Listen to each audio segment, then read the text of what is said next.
Hey, folks, welcome back. This is the Chad Show, OverReactions. I'm Chad, the host, and today I'm going to be reacting to a video from the Times Archives. They've got a bunch of video over there. I just found this site inadvertently. And this video right here that I'm going to be overreacting to is titled Marine Recon and Army Green Berets Train Rifle Skills.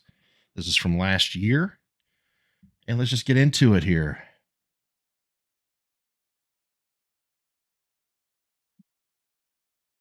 Oh, what's up with the sound? Here we go. Back it up a touch. Here we go. Cool beans.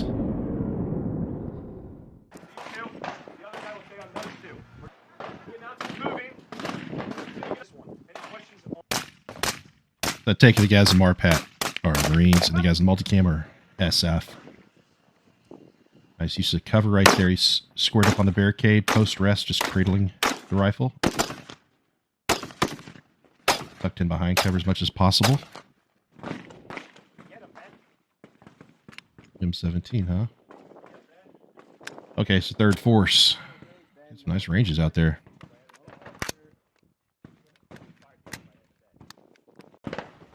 Right at a year ago. Okay, so firing side kneeling. Post stress on the barricade. So right here, as you can see, he's got hard to soft contact on his firing side of elbow. Behind me here, you can't quite see it's cropped, but he's got his right knee is up and he's rested that elbow up. So it gives him point of contact on the gun in the rear, and he's post rested on the barricade.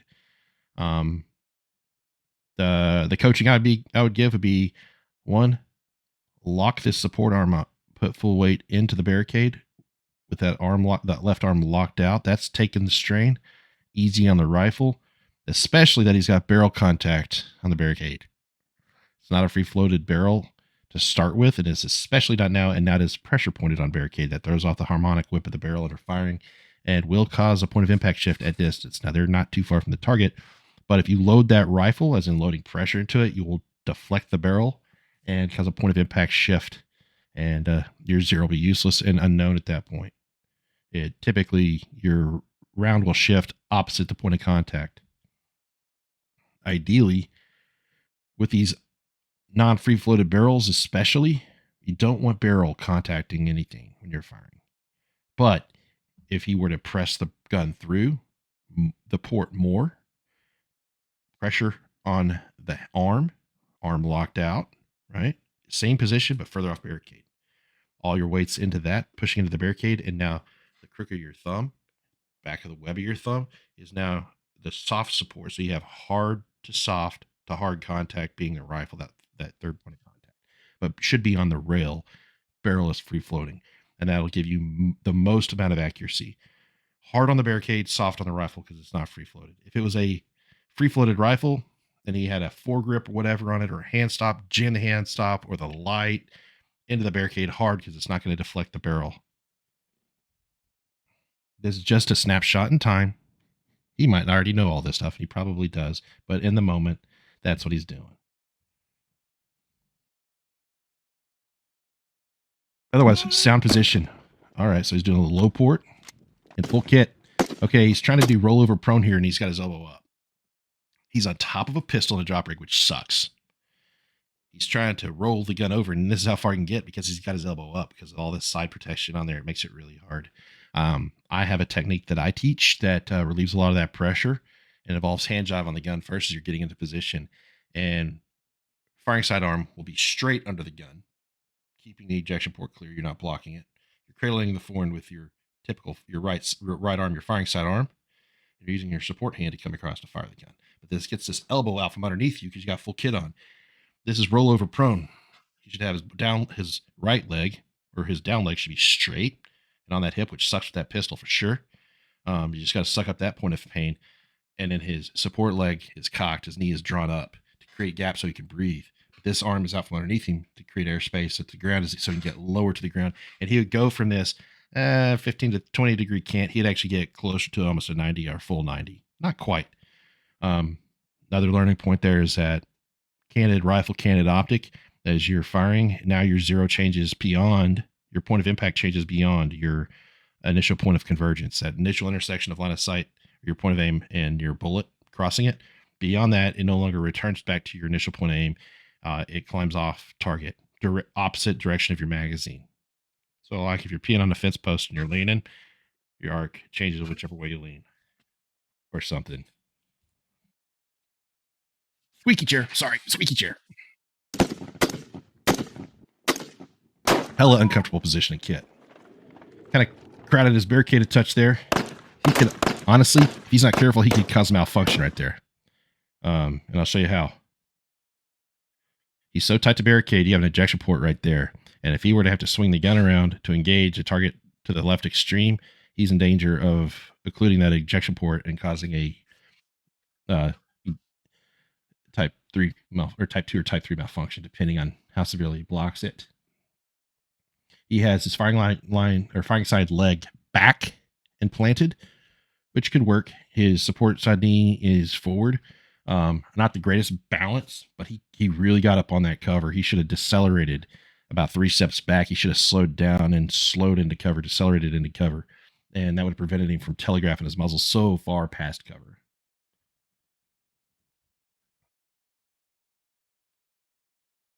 Oh, this sound's messing with me. Apologize as I'm fixing it. So the SF dudes are running them and coaching them. So this is practice for everybody, man. This is practice for everybody.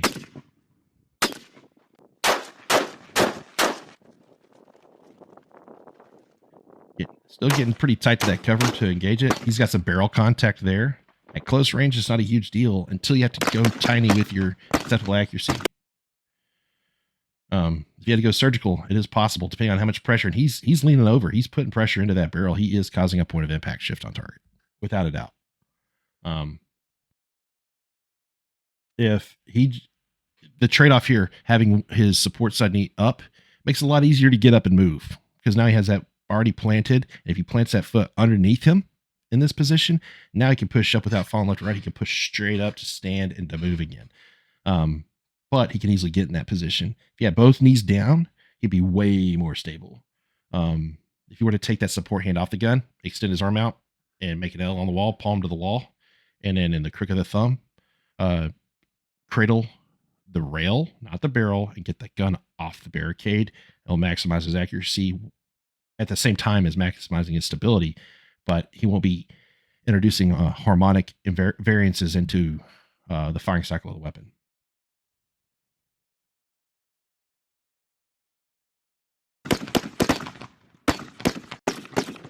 He was putting a lot of pressure on that gun because it was not moving much. Every time he fired, you could see the barricade moving. Yeah, see that elbow's up in his way. There's another technique for that position. I'll try not to get too much into the weeds here. There's another technique to that. It's called SBU. And instead of trying to roll the gun outboard, you roll the gun itself inboard as you lay flat. And so the gun's coming inboard flat. Your ejection port's up. And you can get a little flatter. If you can't get this elbow underneath you, you just roll the gun in flat and you're supporting it. And you might have to slip the stock and play an angle game a bit. It's really hard with the helmet on. But yeah, position is called SBU. If you go to a carbine class and they aren't covering the positional shooting and using these asymmetrical positions, they should be offering a discount.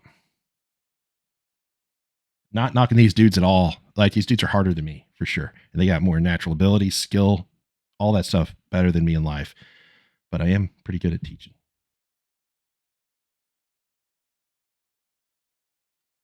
Incorporating a dash, get the heart rate up. What's going on here? Come on, catch up.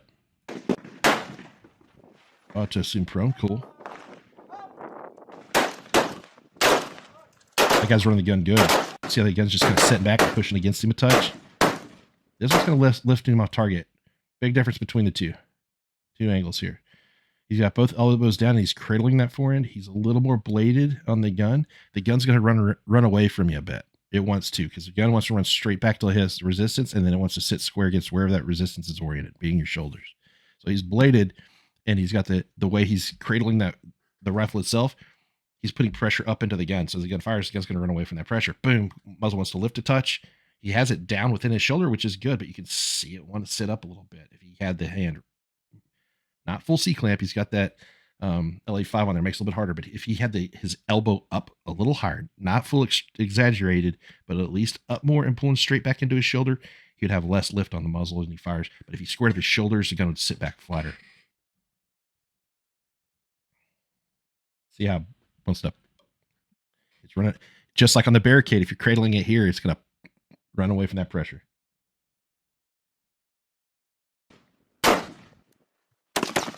Another little touch. See right here, kind of riding the recoil a little bit. He might have been kneeling right there. He might have been kneeling.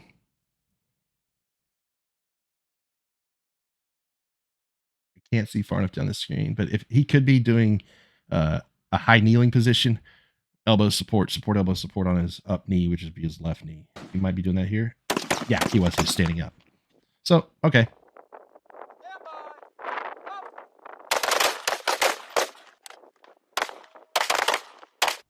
Little rushed on that transition.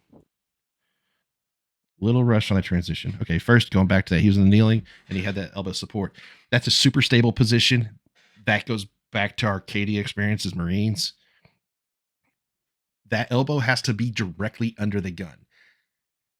Build it from the ground up. Your heel has to be center line between you and the target, which tracks your knee below center line, directly above that down foot or the heel.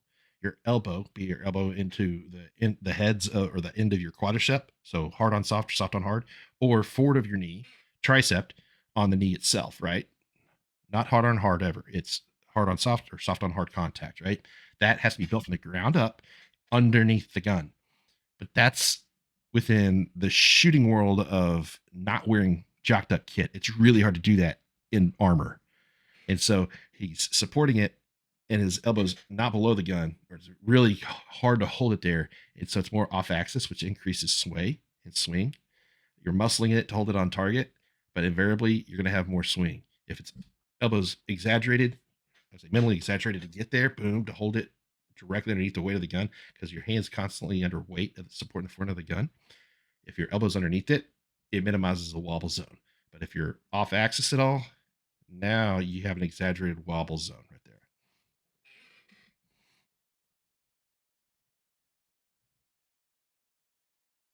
The other thing you need to do, modifying, it's a modified kneeling support or supported kneeling position. You actually have to stay in square instead of blading to step across yourself and doing like a high elbow to roll into that firing position to create a shooting pocket. We're not doing that. We got armor on. You have to stay square. You're taking that support side leg forward to step into the kneeling, but you're stepping across to your center line, but trying to keep your hips and your shoulders, or at least squaring up your shoulders as much as possible to keep your upper body behind the gun. If you can do that and keep your buttstock on the plate itself underneath there, and you really have to be able to wrench around that plate. If it's got big plates on, it's going to be hard. So it might not be a tenable position for you in full kit to do that. It can be done depending on kit setup and flexibility and size of the shooter. I can do it. I don't enjoy doing it because I get pinched in places and stuff, but you really have to have skeletal support underneath all that kit, but you have to still position the kit so that you can still be a platform for that rifle to rest steady against under the firing cycle. Now this transition here, that's a cool angle. That's a really good shot. He's got this big side panel cummerbund, and he's got it somewhat loose on him for breathability. Dude, they're an Oki. It's hot and muggy as hell, right? I get it.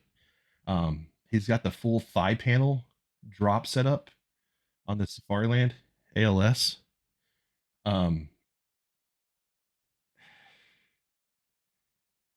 What I would suggest here, it looks like he has the QL. I think it's the QLS. Looks like a big fat Fastex buckle that's a standoff, quick detach, so you can move a holster around up to different pieces of kit. I hate it. It's at a point of failure, except for one thing, and it fits right here.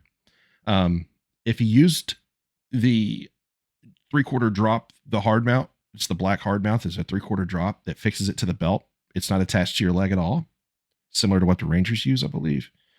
If you use that, you can stack it because it uses the same bolt patterns.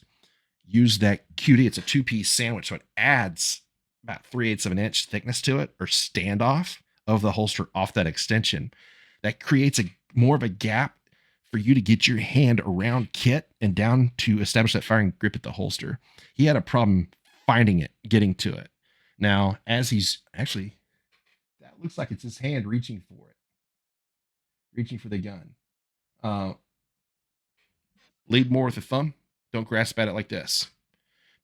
I can't quite point all the way to it. You see the black latch on the inside of the holster. That's the thumb latch. That's the ALS, automatic latching system.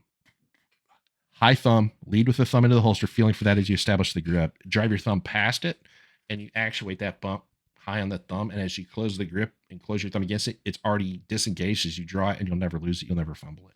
He was reaching with his thumb here as you establish the grip.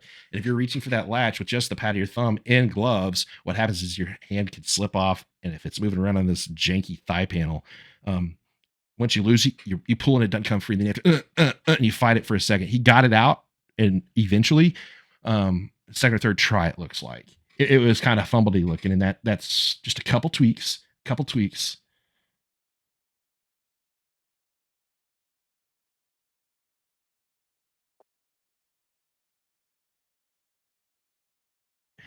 I don't coach shooters from this side.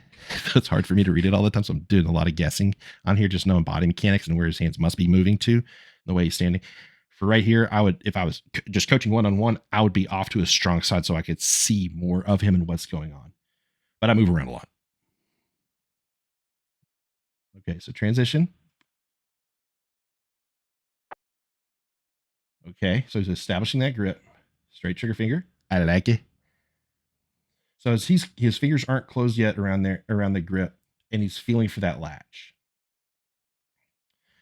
If he is closing his thumb and his fingers around the grip at the same time, it's already being unlatched and with that high thumb. And as you draw it, the thumb closes fully. But it looks like he's having to reach really far for it. So instead of reaching for the gun with your hand in this orientation, reaching for the gun where you have less thumb in position to grab it, instead of a straight back of the wrist, instead of straight here, I went straight inside of the wrist. So straight all the way across the thumb on this side. This pushes the thumb forward to find it, and it gets your skeletal alignment correct behind the gun for establishing that high firm grip. It's less this and come out with the janky grip, and it ensures that you're depressing that ALS latch. He fumbled with the safety, going to the transition. Different schools of thought here. If I'm transitioning to go to a pistol, it's a dead gun. I don't mess with the safety. I don't. Could lead to training scars or whatever. I get the logic behind doing it, but the whole point of a actual transition, it's an inoperable gun. It's malfunctioned, whatever, and it probably won't go on safe. If it's fired on an empty chamber or a bad primer or whatever, and if I'm not doing immediate actions, if it's fired, it won't go on safe. So why go for it? It's Dunsky. If the gun works, if I'm not certain that the gun will still go bang, then I'm going to sit here and keep pulling the trigger. Maybe magically it'll work. But if it's not working, why am I fumbling with the safety on it? Whenever most portions of that scenario, it will not go unsafe. And so he's fumbling with it that. The second he got less than a bang, he should have divorced the rifle with the firing side hand, and he should go boom. And the hands go down together. He's guiding with his support hand, guiding, establishing the grip, and then they come straight back up together as your normal 3-4 stage draw, whatever you're an acolyte of.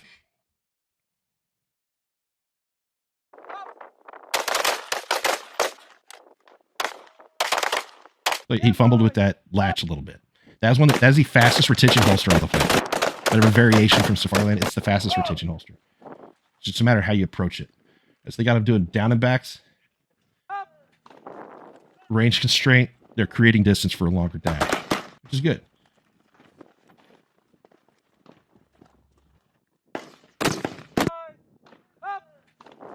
Turned around his gun. I would say make sure you're turning your head.